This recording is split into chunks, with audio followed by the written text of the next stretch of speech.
Desde antes de que terminara el año 2025, ya sabíamos y veíamos venir un montón de presiones para nuestro país, externas e internas.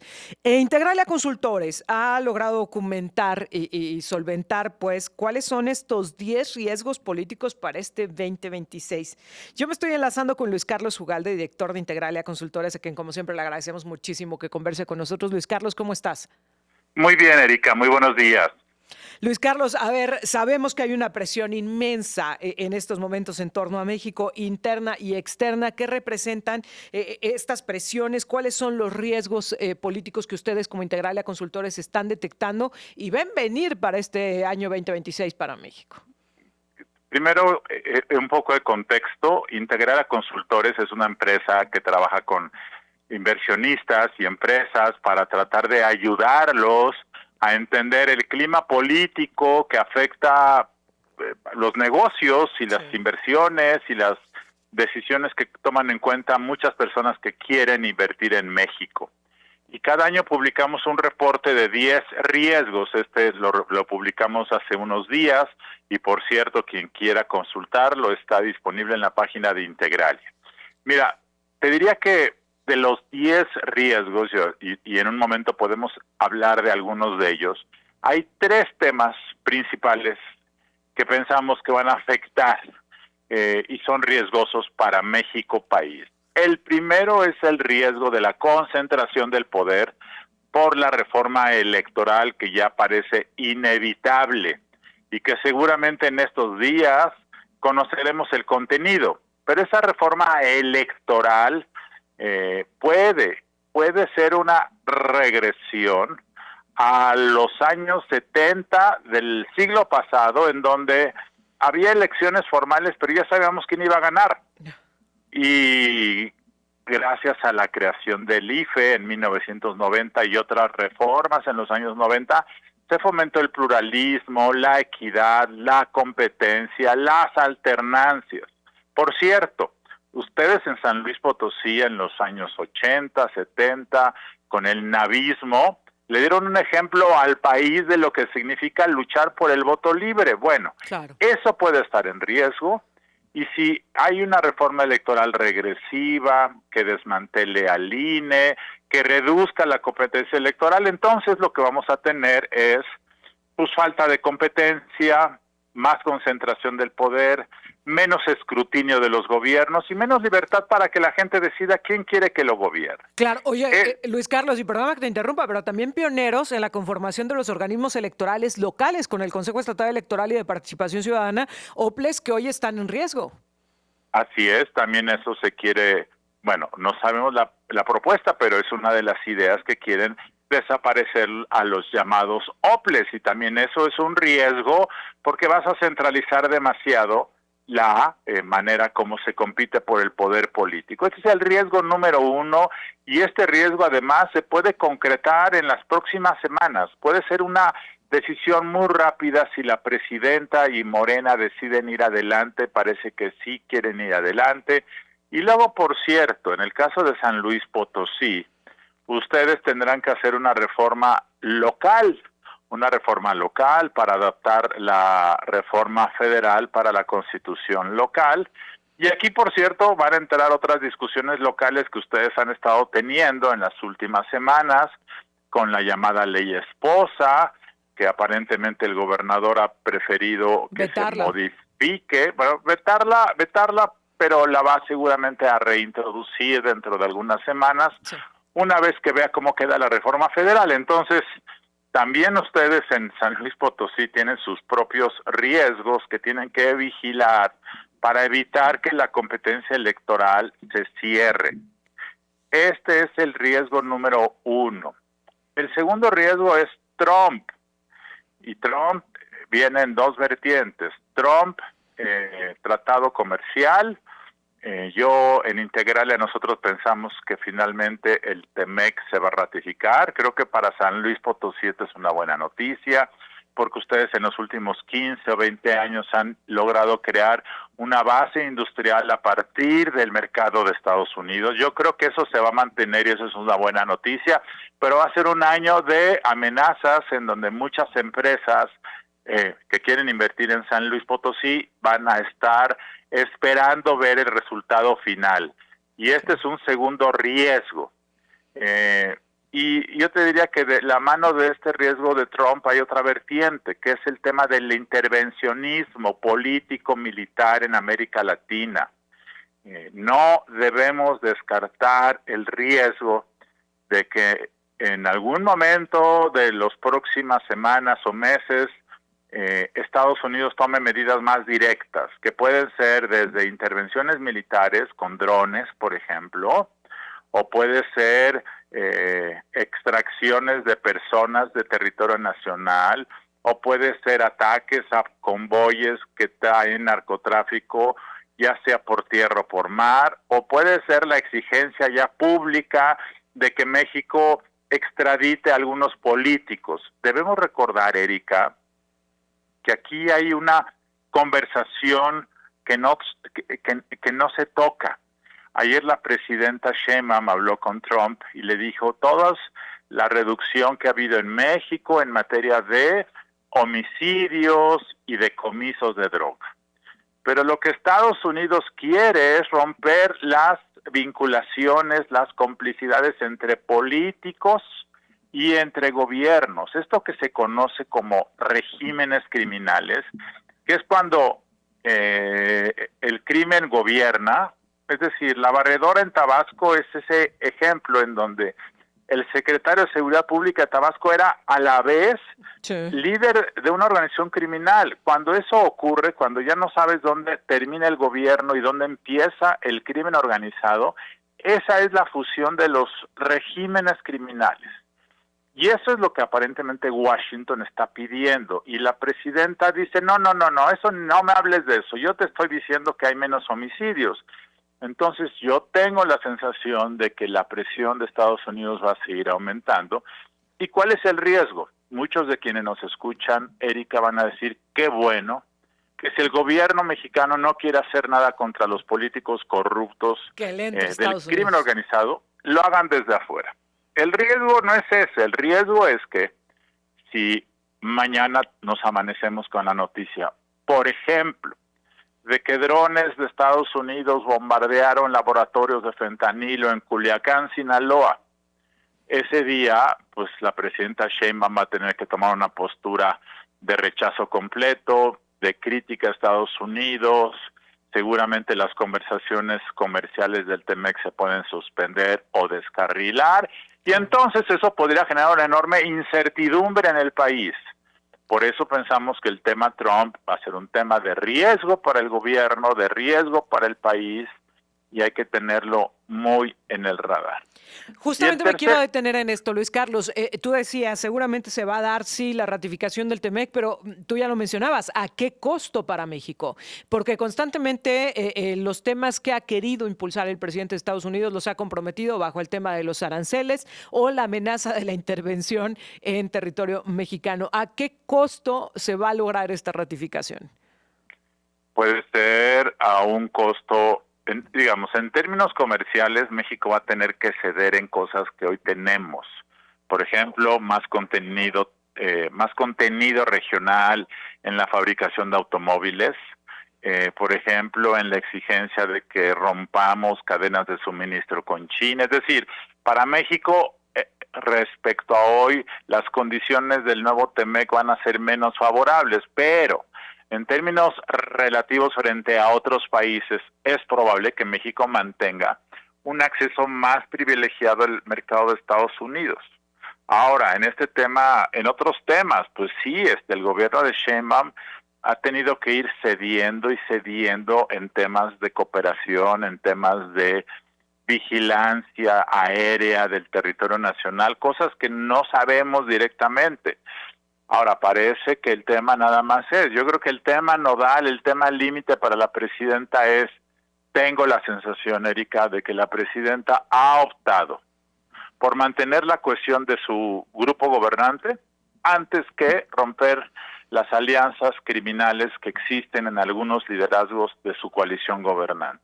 Eso quiere decir que la percepción que hubo en el verano de que probablemente iban a ir detrás de personas del huachicoleo fiscal o personas vinculadas al tema de la barredora. Eso lo detuvo, prefirió mantener la cohesión, no pelearse, y entonces eso significa impunidad, eso significa protección. Y entonces la pregunta es si la presión de Washington la va a obligar a tener que, digamos, coloquialmente hablando, entregar a uno de los suyos, de sus compinches, de sus aliados, en aras de que en Washington ya no presionen. No lo sé. La reunión no de lo sé. ayer con Adán Augusto López, con Ricardo Monreal, ¿qué lectura le das, Luis Carlos? Pues la lectura que le doy es que simplemente está señalamiento que hubo sobre Adán Augusto hace varios meses por razones obvias y evidentes, y que muchos supusieron que iba a llevar al hecho de que Adán Augusto primeramente iba a dejar de ser coordinador de los senadores y eventualmente podría ser parte de una investigación.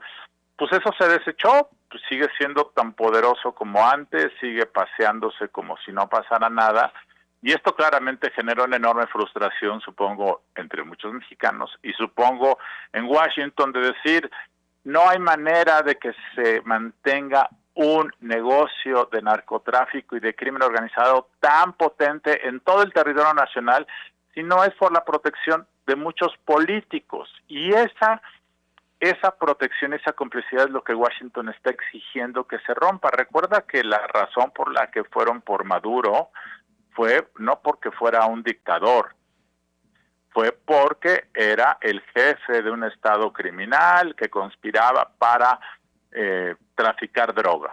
Ese es el tema nodal y ese es el tema que Sheinbaum no está combatiendo. Sheinbaum está combatiendo los delitos, el robo en carretera, los homicidios.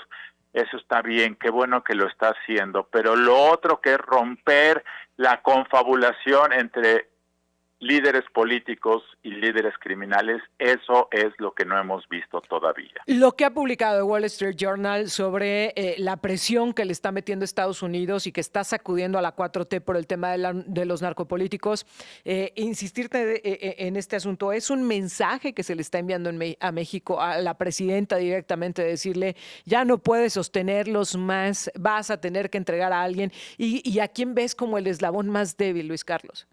Pues sí, son mensajes que todos los días saca la prensa americana. Esta nota del Wall Street Journal, que ha sido usado por la administración Trump para mandar mensajes desde hace varios meses.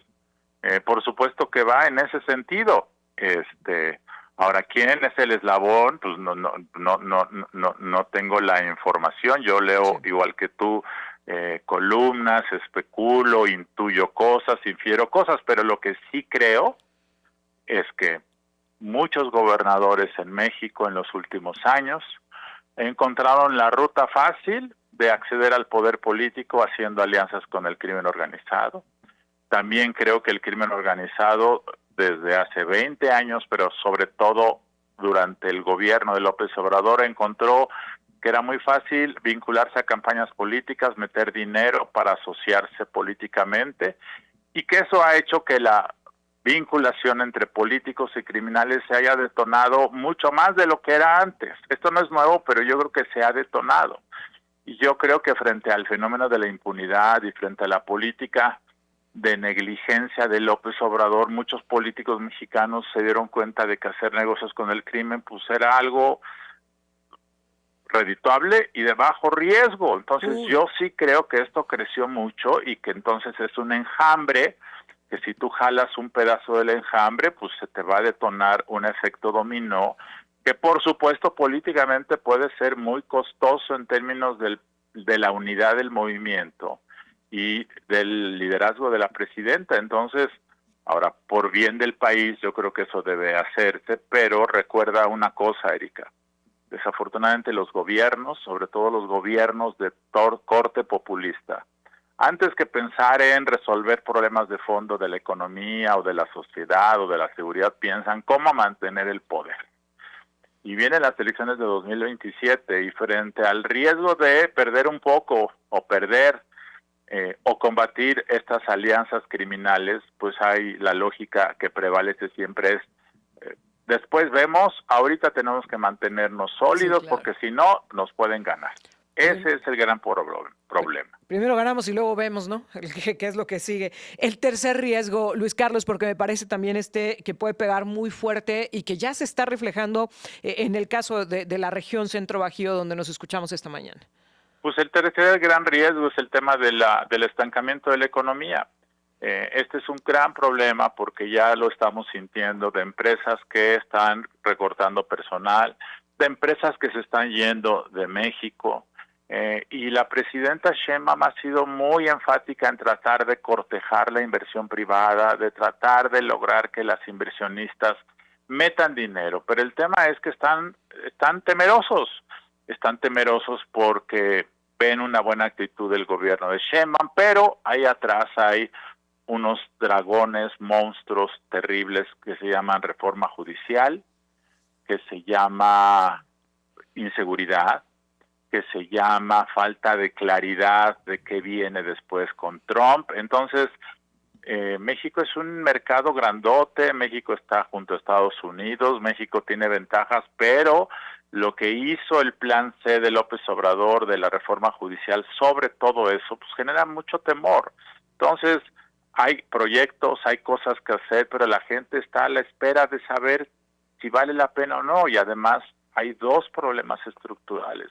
Uno es falta de energía, que no se logra resolver, y aunque la presidenta pide que inviertan, el hecho es que las reglas del sector energía las cambió Morena el año pasado, las hicieron más restrictivas, con menos libertad para la inversión privada. Y el segundo tema es el tema del agua. Hay un problema estructural de falta de agua en México. Entonces, México es un país con potencial, pero en este momento es poco sexy, por eso es que la inversión no fluye. Y si no fluye la inversión, pues nos vamos a quedar paralizados, el gobierno no va a tener recursos y eventualmente se puede convertir en un riesgo de inestabilidad económica. Entonces, ese digamos que es otro de los grandes riesgos así globales que vemos. Como te dije, en el reporte vienen 10 riesgos puntuales, pero yo te diría que la mayoría están asociados a estos tres que te acabo de comentar.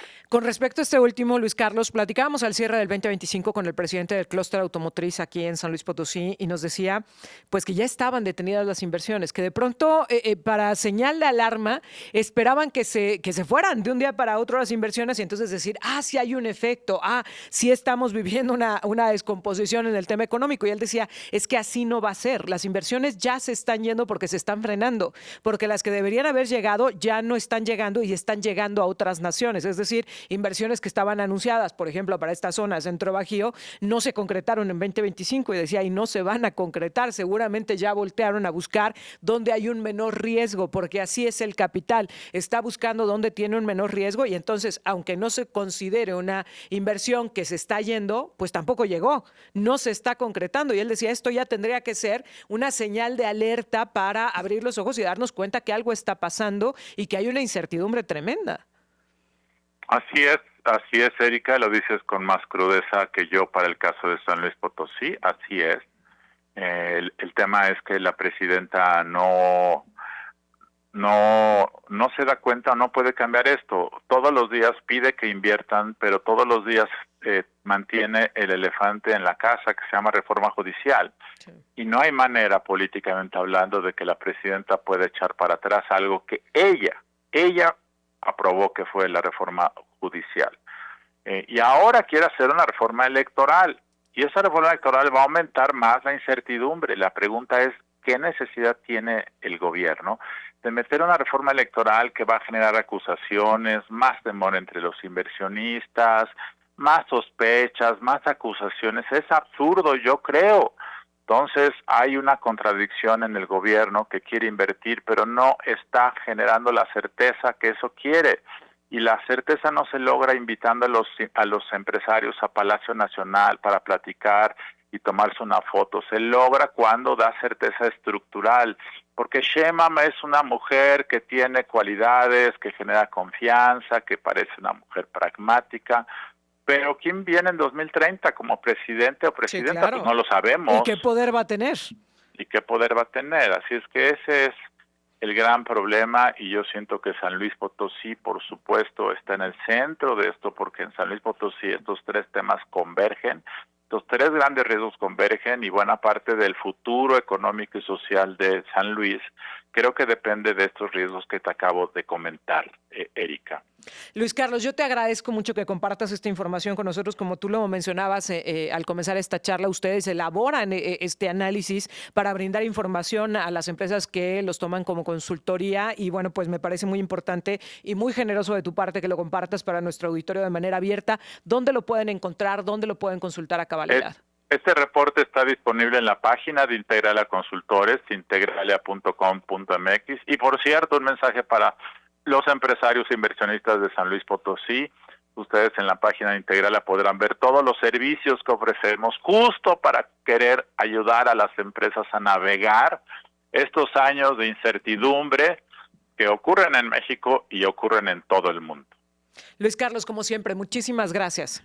Buenos días, Erika. Muy buenos Gracias. días. Luis Carlos Ugalde, director general de Integralia Consultores, platicando con nosotros.